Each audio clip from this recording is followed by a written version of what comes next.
This is Space Minds by Space News. In this episode, co-host David Ariosto talks with Bhavya Lal, former acting chief technologist NASA, where she explains how nuclear power could unlock humanity's next giant leap in space. Our hosts then discuss the latest news, including pushing defense spending over $1 trillion, more questions for NASA's nominee Jared Isaacman, and China's international moon mission. Well, I would be remiss if I didn't start with a bit of history here. So, you and I have talked about this quite a bit, but this Project Orion, and for those who don't know, who are watching and listening, this is a study back in the 1950s by the Air Force, DARPA, and NASA about a nuclear pulse-powered spaceship. And I wanted to read something to you and to the audience here from the 1955 Defense Department report, authored by Stanislav Ulam, who worked, as many of you know, on the Manhattan Project. And it talked about, quote, repeated hydrogen bomb explosions outside the body of a projectile, this projectile being a spacecraft of some sort, are considered as providing a means to accelerate such an object. And essentially, they were talking about this almost, quote unquote, pusher plate that was sort of affixed behind an aircraft that would absorb the shock of these detonations and then propel the craft forward, presumably at fractions of light speed. So the reason I mention this is not only how crazy that sounds, for starters, but these ideas of nuclear power propulsion, they date back at least 75 years old. So maybe we can just start there. Yeah, so I mean, you're exactly right about Project Orion. It kicked off in 1958. So, at about this, and actually that's a really interesting point. The nuclear age started at about this, or the nuclear space age started about the same time as the space age. So, sometimes when we say is nuclear new? Absolutely not. We've had nuclear since the start. And again, I mean, the point you made, I mean, imagine Saturn V-like rockets carrying hundreds of nuclear bombs as pulse units to propel. It was an audacious vision, David. I think the tagline was Mars by 65, Saturn by 70, right? So, we are behind. Let's get with it. Well, I mean, just talking about the technology of that, I don't know how, one, the ship doesn't vaporize in the process. I don't know what kind of material is being used, especially material science in 1955 that would absorb a shock plate. But also there were other projects that sort of associated with this. Project NERVA, which is this nuclear engine for rocket vehicle application, was just devised to explore nuclear powered missions to Mars, as well like this upper stage use for even the Apollo program. So this wasn't just theoretical stuff back then. There seemed to be some real momentum behind that at the highest levels of the agencies. I mean, again, you are on the mark. In fact, we all remember that Rice speech of John F. Kennedy's, after he talked about, first, I believe that this nation should commit itself, da, da, da. After that, the second point he made was, secondly, $23 million will accelerate the development of the rover nuclear rocket. Rover was a predecessor to NERVA. And he kind of goes on to say, this gives promise of someday providing a means for even more exciting and ambitious exploration of space, perhaps beyond the moon, perhaps to the very end of the solar system itself. So Kennedy said that in that 1961 speech, and we forgot. So what happened? I mean, I think the natural question is just like you see all this dream of vision projects, everything that's associated with the galvanizing sense of what Apollo was in this race to the moon. And then you see like a little bit of a drop off in the subsequent decades. I mean, why?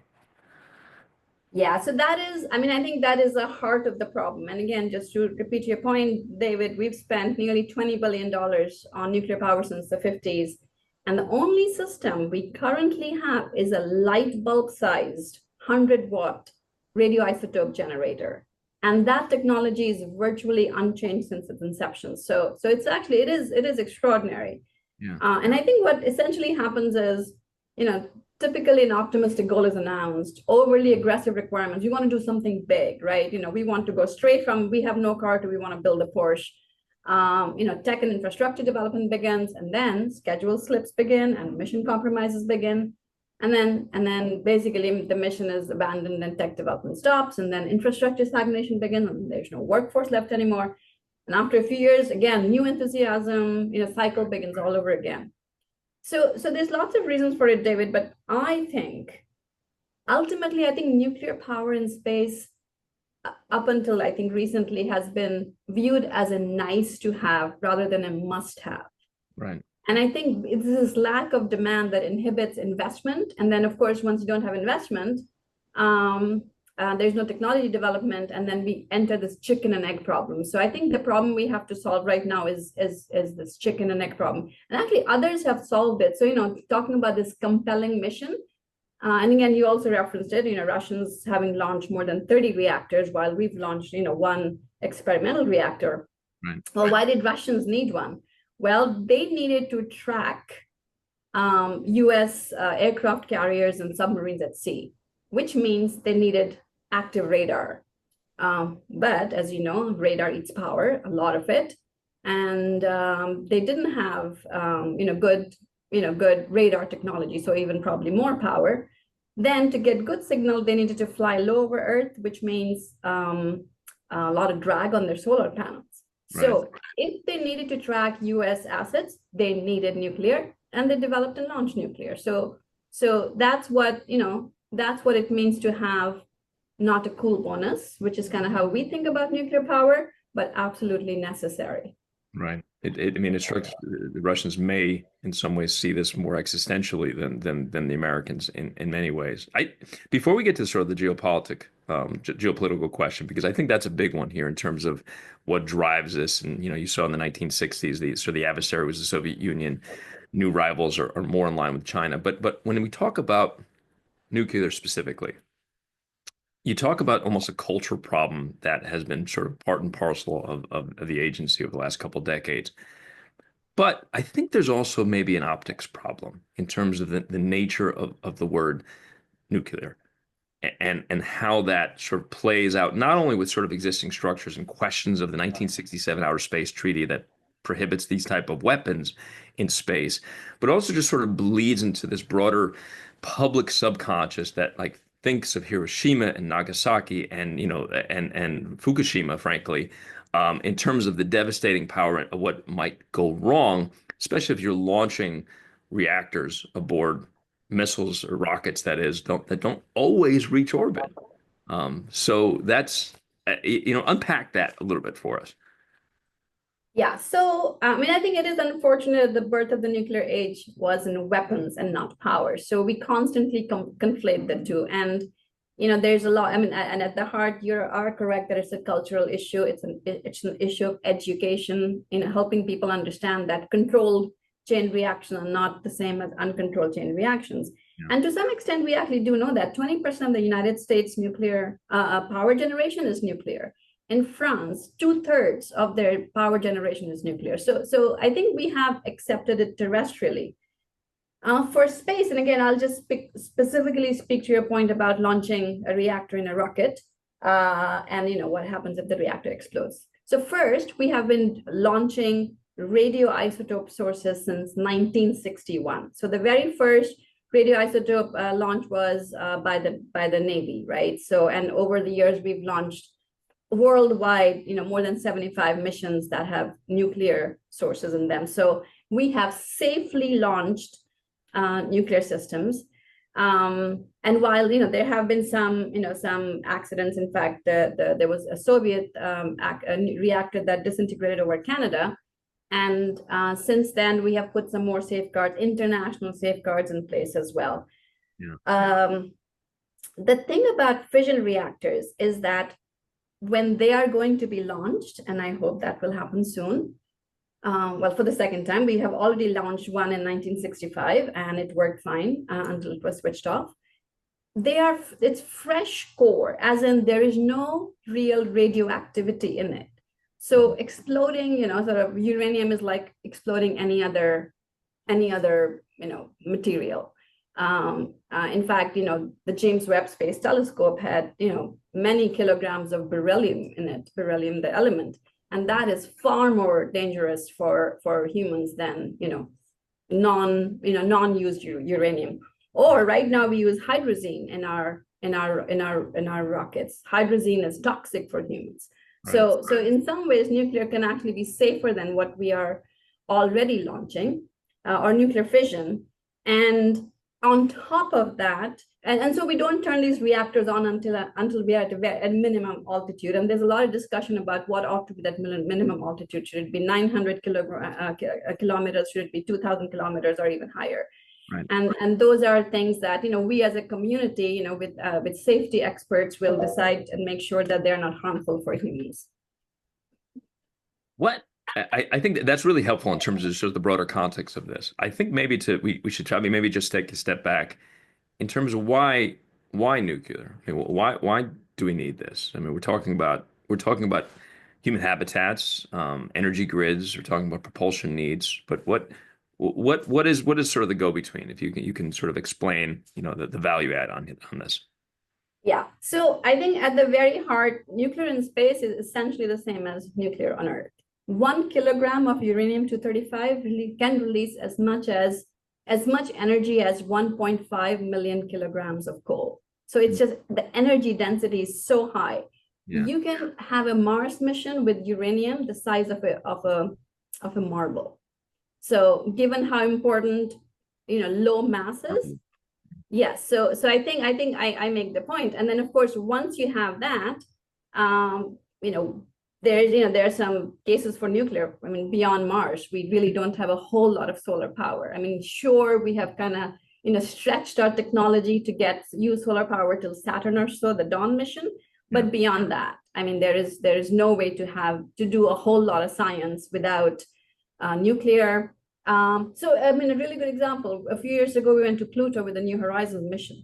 The probe whizzed past Pluto. Why? Because we didn't have the delta V to go into orbit. So there is this, multi-hundred million, multi-billion-dollar mission, and all we have is basically 24 hours worth of data, which took a year to get back because, we basically had that, remember that I mentioned that light bulb? We had a light bulb amount of power, and we had to split the power between sending data back and doing more science or processing data, right? So I think we just get so much more value for our money if we have nuclear. I mean, a few years ago, we had this Huygens mission that landed on, I think, Titan. We got a few hours worth of data, and these are hundreds of millions of dollars worth of missions. We want more taxpayer value for our science mission, and that's on the science end. And of course, you mentioned human habitats.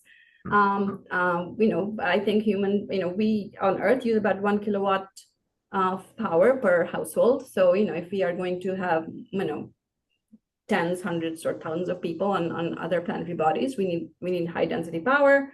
If we do anything industrial scale, we have, there's companies that want to mine helium-3. There's companies that want to do other industrial processes on the moon. And then if we go to Mars, we are going to need to generate propellant on Mars for journeys back, especially if we use chemical systems.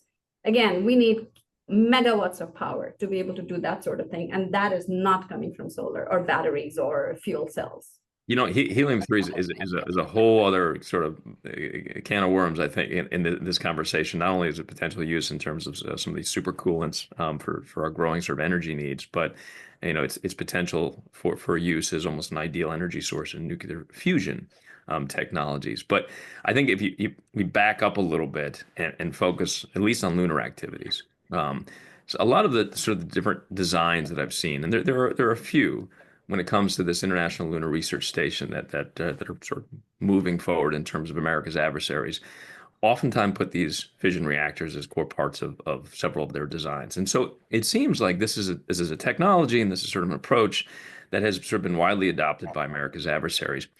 And I'm not entirely sure where we stand now with regard to Artemis Base Camp on the moon. Obviously, when we talk about energy power needs, solar is a big part of it. I would imagine fission reactors are also a big part of it. But what are you seeing in terms of that? Like, is this still the priority? Where do we stand now in terms of these energies that seem somewhat divided now? Yeah, I mean, I just wrote on this topic in a space review with Jeff Faust. Yeah.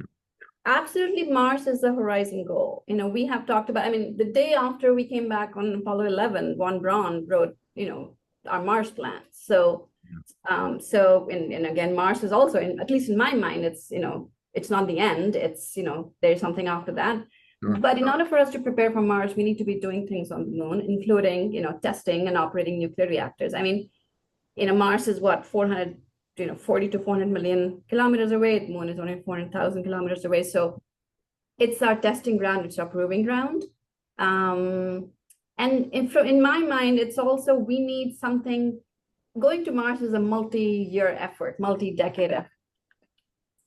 You mentioned geopolitics, right? I mean, if we want to be global leaders, we need to be showing our leadership in quick turnarounds, next year, the year after that, the year after that, having lots of amazing robotic missions on the moon. There's a lot of science to do on the moon. So yes, Mars is the horizon goal. We will be on Mars. We need to prepare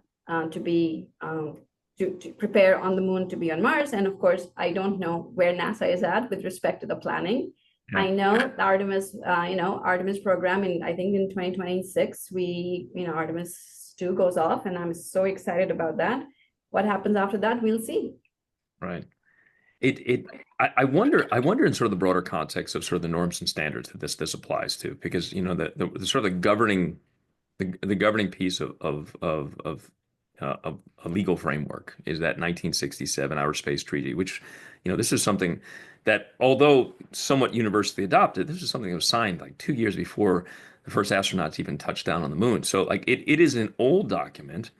It still has a sort of a lot of relevance, but it's been reinterpreted over the years. And so, as we look at that in terms of what it says about nuclear weapons in space and questions about what Russia may or may not have already on orbit and some of the countermeasures that we look toward, but also energy sort of is the foundational aspect of infrastructure. And without that, I do kind of wonder, this almost might makes right type of approach and being there, like the value of being there and being able to operate independently with energy needs that might come from fission reactors is almost this like seminal part of this next era in space, geopolitically especially. And I just wonder about that in terms of the trajectory that we've taken, how serious that America is valuing this, and like where this stands over the course of the next 5 to 10 years as commercialization sort of begets more infrastructure and more geopolitical interest, and it almost starts to feed on itself in a way. Yeah, I mean, and that absolutely needs to happen. We need to start, the crawl, walk, run approach. We start with a small system, maybe in Earth orbit, then we go beyond. And ultimately, we should be looking at hundreds of kilowatts and megawatts of power in space, because that is the kind of energy we are going to need to do anything substantial. You mentioned the Outer Space Treaty. It's yes, it is old, but it is it's a constitution of international space law, and the treaty really does make a difference between nuclear power and nuclear weapons. It kind of draws a clear line between peaceful nuclear power and weaponization of nuclear technology. So I don't think if you read even as a layman, I'm not a lawyer, reading the Outer Space Treaty, it causes me any concern that nuclear power is banned in space or frowned upon. And since the treaty, there have been other activities. One, there is a working group today on the use of nuclear power sources in outer space. The United States is part of that working group. There was a 1992 document called Principles on Nuclear Power Sources in Outer Space, which laid out best practices for safety, risk, and management and planetary protection. I kind of think of it as our first attempt to develop an operations manual. And that's, and Article 6 says that the governments of nations are obligated to provide authorization and continuing supervision of space activities. So there's a lot of safeties and systems baked into the treaty that nothing in international law prevents us from doing the right thing, which is, in my mind, expanding ourselves out into the solar system, bringing the solar system into our economic realm. Those are all important things to do. And I think we are on our way. And government has been, NASA, started a lot of, commercial oriented activities with the COTS program, and that has expanded. The Artemis program is partially commercial as well. And the CLIPS program, the recently amazingly successful Firefly launch has been amazing. So I think we are making progress. A lot of us space nerds want it to be faster. And I hope with even domestic regulations like the National Security Presidential Memorandum that came out, I think in 2019 or 2020, is critical for us to move forward. And one huge accomplishment of NSPM 20 was that for the first time, it opened the door for commercial nuclear launches. So nuclear no longer needs to be a government-owned and operated activity. Private companies can provide NASA with power on the moon, right? NASA doesn't have to build and operate these reactors. Just like we buy power, from the socket here, we buy power from the socket on the moon. Why not? That does seem to be a hallmark of this sort of this new era, sort of new space or new space 2.0, however you'd sort of define it. All right. So I want to sort of wrap up this conversation to talk about you, essentially. And I want to take you back to July 1969. You're about 2 years old. You're in a forest in India, riding atop your father's shoulders, and he was an electrical engineer. And you came to this clearing. This was what you told me, or this is what you wrote. And he put you down and he started narrating the moon landing. And, fast forward, and, you and your father watching Star Trek together until you ended up at MIT studying engineering. So, like, I can't imagine any of this is a coincidence in terms of what you do now.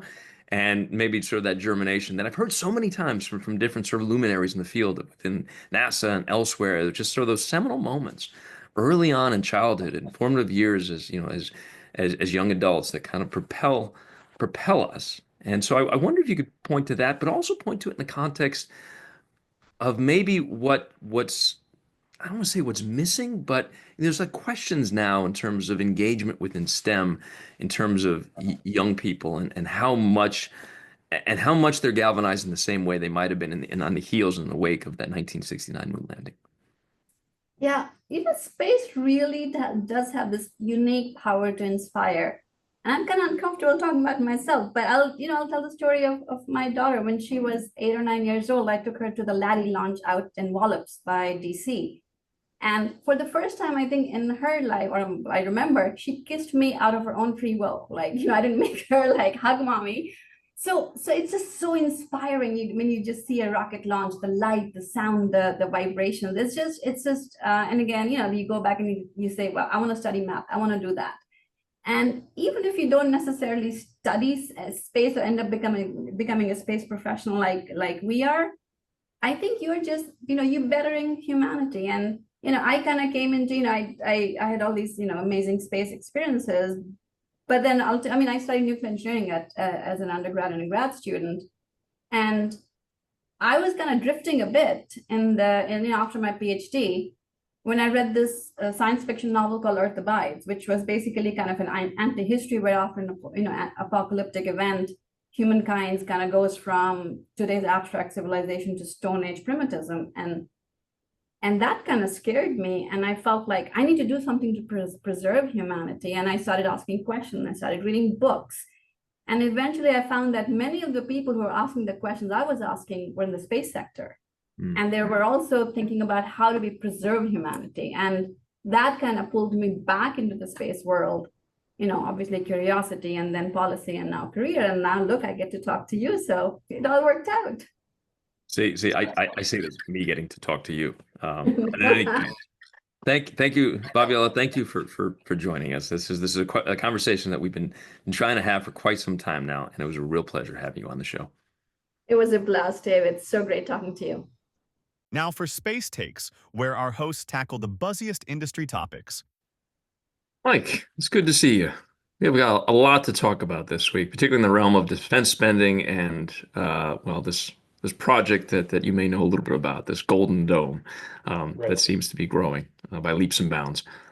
Yeah, let's start there. So on Sunday, we saw a proposal released by the chairman of the House Armed Services Committee and the Senate Armed Services Committee, pushing total defense spending for this year, or for fiscal year 25, above $1 trillion, which is a giant number. I think everyone kind of expected it was going to happen, if not this year, the year following. But within that, there's $25 billion for Golden Dome, which is, I think, something we've talked about in this program before, inspired by Iron Dome, but it's includes, satellites, space-based sensors, interceptors, launch infrastructure. And as part of this proposal, they've included $15 billion for that. That is, this is a giant number. And I wanted to spend a little bit of time today talking about it. For perspective, the Space Force budget for fiscal year 25 is about $28 billion. SBIRS, the space-based infrared system, which is the very, very detailed missile warning satellites that were a huge deal in the aughts and early, I guess the early 2010s. That program cost $20 billion and it went way, way over budget. GAO has said the cost to develop GPS, not all of it, not every part, was about $12 billion. So when we're talking about a $25 billion program in 1 year, that's just a giant, giant figure. So I usually don't look at a screen. I'm going to run through a couple costs here, but $2 billion for military satellites, $500 million for national security space launch infrastructure, $5.6 billion to develop space-based and boost phase missile interceptors, $7.2 billion to develop, procure, and integrate missiles, military space-based sensors. I mean, the list goes on and on, but this is a giant pot of money, and I think we're going to see much of the space industry and much of the defense industry find a way to get a piece of that. And I think it's also interesting in the context of everything else that's happening, right? And we've seen proposed cuts to the NASA science budget by 50%, 20% perhaps overall at the agency. And you have a number here that's almost tantamount to an agency in of itself. Yep. Being put out in a single year. At the same time, DOGE, Department of Government Efficiency, is sort of making cuts sort of across the board in ways that it's sort of an interesting juxtaposition between the two of them. And I was trying to sort of make heads or tails of it in terms of like why this is the exception in many ways. And space itself seems to be to some extent the exception, as long as you're kind of talking about defense and talking about commercialization, maybe not so much in the science realms. You can't discount the nature of China and sort of the advances in terms of hypersonics that country has developed. Certainly Russia is also quite advanced in terms of these things. But I also wonder in the context of just having something to look at, something to point to. This is an administration that, during the first term had a sort of a mantra of build that wall, which was a physical manifestation of something that you could point to.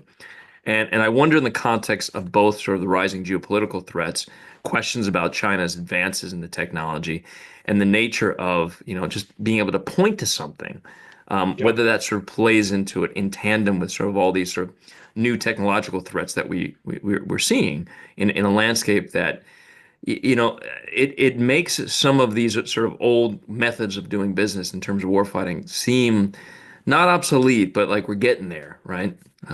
It's just an interesting paradigm. I'm just curious what your thoughts are in terms of why.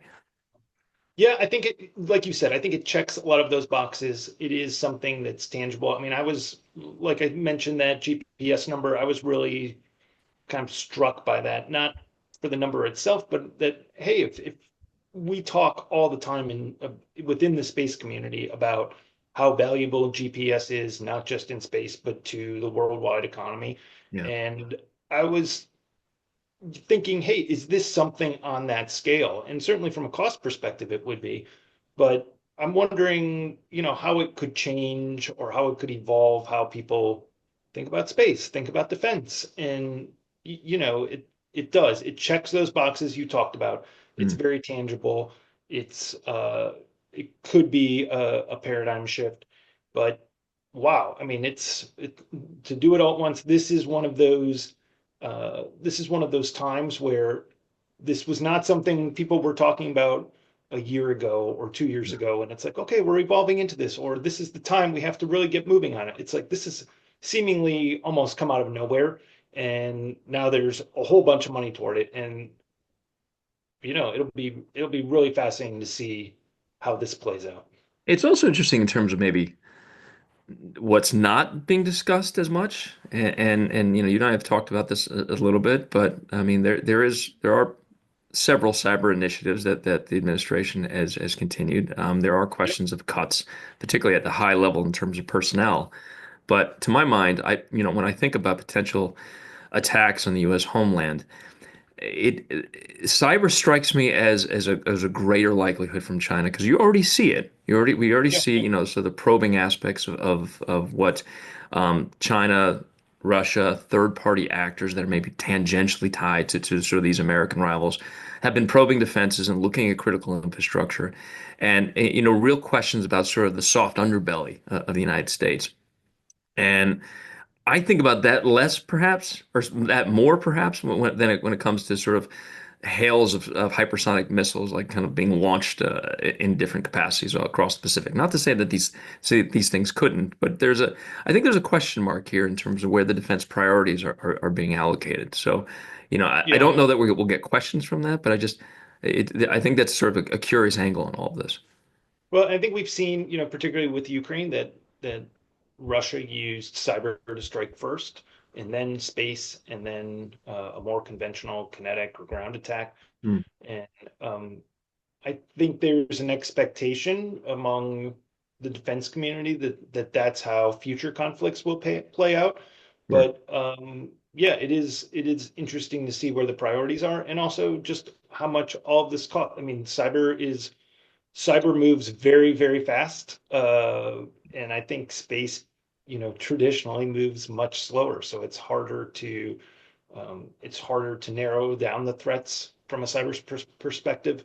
But in space, it seems, they often seem very tangible and very Yeah, real. and there's an infrastructure question as well Yeah. within space that is, can be adapted a little bit quicker on the Yep. cyber side. So that might be one sort of explanation. All right, one of the other Yep. topics that we were going to talk about is sort of one of the topics that's making its rounds and has been for quite some time, really since January, if not earlier, is this question of Jarek Isaacman, Yep. NASA administrator nominee. And he's been sort of facing a barrage of questions, not only in terms of the nature of having the science budget at NASA, which he described as not an optimal outcome, if I Not recall. optimal. Right. Yeah. Right. But also sort of like questions of priorities. And I'm just kind of curious about your take on this because it seems like there's like kind of two things happening in some ways. Because during that April 9th hearing, we remember that he said we don't have to make a binary decision in terms of the moon versus Mars. So this age-old debate in terms of which ones comes first. In Artemis, they'd sort of been established that the moon would come first. But he said during that hearing, we don't have to make a binary decision, moon versus Mars, or moon has to come first versus Mars. So it sort of opened this door a Yeah. little bit. Um, and now it seems like he's walking that back a little bit, and that if necessary, prioritize the Artemis lunar exploration campaign over human missions to Mars. Um, so it's for those of us who are trying to read the tea leaves here, and maybe this is just a Yeah. fool's errand in terms of trying to Right. do this because you try to like discern little bits of insight in these things, but Yeah. realistically, this is a political process, and political processes are sometimes telling people what they want to hear. Nonetheless, for those who sort of parse it a bit and kind of look at that age-old Mars versus Moon debate, it gives us stuff to talk about, and I wonder if there's a threading of the needle that he's trying to make hay out of. Yeah. I think that's probably right. I think there's, I've certainly looked at the language very carefully. I think, my own take on it was, I think, I think he's kind of tipped his hat one way versus the other, but that's, we don't know. We don't know until we actually see a budget. And what I find curious in the most recent reporting we had from Jeff Faust on our team was looking at some of these answers that he went back and gave the committee in writing. And, that's where he said he does not, that a 50% reduction to NASA's science budget does not appear optimal. I think, okay, he's also said he wasn't closely following, a lot of the news that had been happening with the agency recently. Right. Okay, we take him in his word there. I think we also have the acting administrator saying, like, hey, we're not really making any big decisions until, we have a nominee on board. Okay, and like you take all that, and to me, it just leads to questions like, all right, well then, where are the budget decisions being made, and who's making them? Right. And it appears to me that like it's not happening at the agency level, which is not a total surprise. But I think we're kind of looking. I think like you and I and dozens, if not hundreds of others, are kind of parsing through some of this, and like that maybe these decisions are being made primarily at the White House and OMB level, and that in that direction of, hey, how much should we invest in science? How much should the priority be on Moon versus Mars? Maybe some of that has already been certainly written in pencil, if not in ink. And I think that's the interesting sort of backstory on a lot of this is that it's not only the purview of the executive branch in terms of setting these priorities. Yes. This is the legislative branch that sort of sets funding priorities, and it has been written into sort of federal law at this point of a moon prior to Mars. A plan or strategy that was baked into the Artemis basic project or initiative or strategy. Ted Cruz had made that very explicit during those April 9th hearings, and he's not wrong in much of that.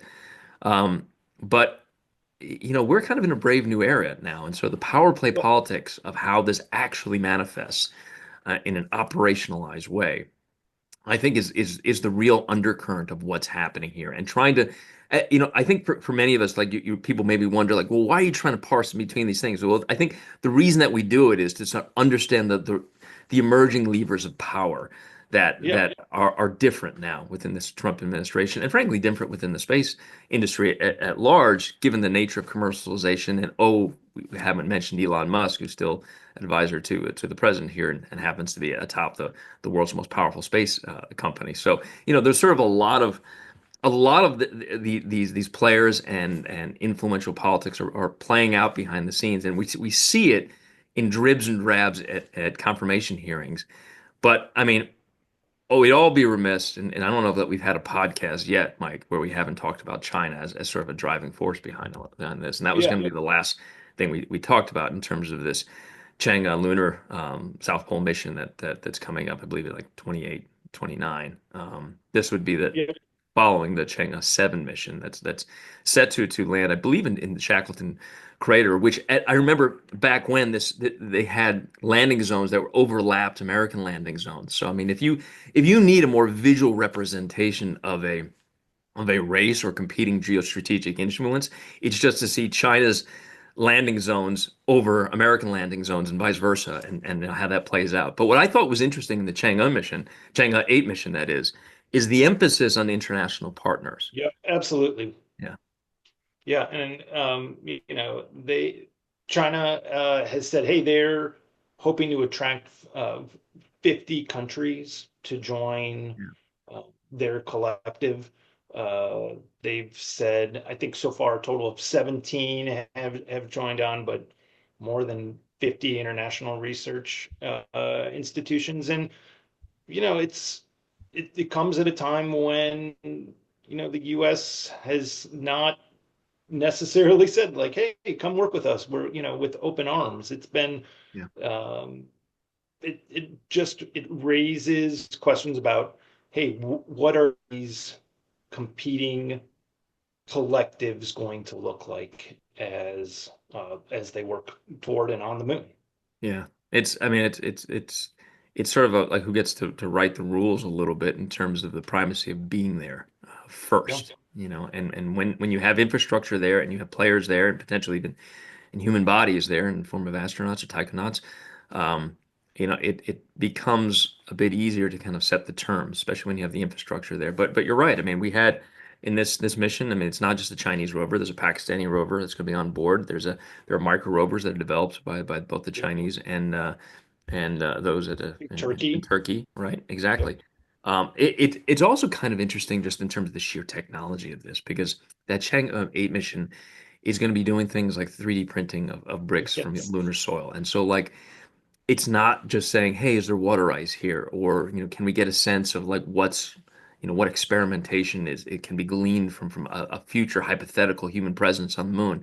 Now it's like, how can we build the bricks for the Right. base that will be there? That seems Yeah. different. That seems very Yeah. different. It's mind blowing. And it also just, to our earlier point, it just shows how quickly some of this has changed and how quickly, we weren't having this conversation a year or two ago about 3D printing bricks on the moon. Yeah. All right. That's all I have. Yeah, great. Well, thanks everyone for tuning in. If you have commentary on what's happening with Golden Dome or what to expect with NASA, we'd love to hear from you. We're at spaceminds@spacenews.com. Thanks so much for watching. I'm Mike Bruce. And I'm David Ariosto. We'll see you here next time here on Space Minds.